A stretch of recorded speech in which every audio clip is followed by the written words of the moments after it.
Computer navigation mouse ഇല്ലാതെ എങ്ങനെ എളുപ്പമാക്കാം നമുക്ക് നോക്കാം. നേരെ കാര്യത്തിലേക്ക് കടക്കാം. ശരി, നമുക്കിതൊന്ന് പരിശോധിക്കാം.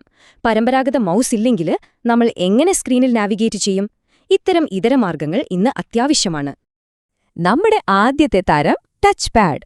ലാപ്ടോപ്പുകൾ പോലുള്ള പോർട്ടബിൾ ഡിവൈസുകളിൽ നമ്മൾ എപ്പോഴും കാണുന്ന ഒന്നാണിത്. ഇത് വളരെ ലളിതമാണ് കേട്ടോ.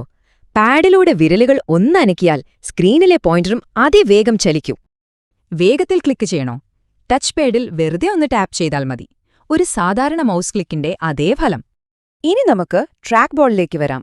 മേശപ്പുറത്ത് ഒരിടത്ത് തന്നെ ഇരിക്കുന്ന ഡിസൈനാണ് ഇതിന്റെ ഏറ്റവും വലിയ പ്രത്യേകത. ഇതിലേറ്റവും രസകരമായ കാര്യമെന്താണെന്നോ? ഉപകരണം അനക്കാതെ തന്നെ വിരലുകൾ കൊണ്ട് ഈ പന്ത് ഏത് ദിശയിലേക്കും തിരിക്കാം. ഉറച്ച ബേസ്, മുകളിലായി കറങ്ങുന്ന ബോള്, പിന്നെ ക്ലിക്ക് ചെയ്യാൻ 2-3 ബട്ടണുകൾ. ഇത്രയുള്ളൂ ഇതിന്റെ ഡിസൈൻ. ഇവിടെ ശ്രദ്ധിക്കേണ്ട പ്രധാന കാര്യം ഇതാണ്: സാധനങ്ങൾ നിറഞ്ഞ നിങ്ങളുടെ ചെറിയ മേശകളിൽ ഉപയോഗിക്കാൻ ഇതിലും മികച്ചൊരു ഓപ്ഷനില്ല.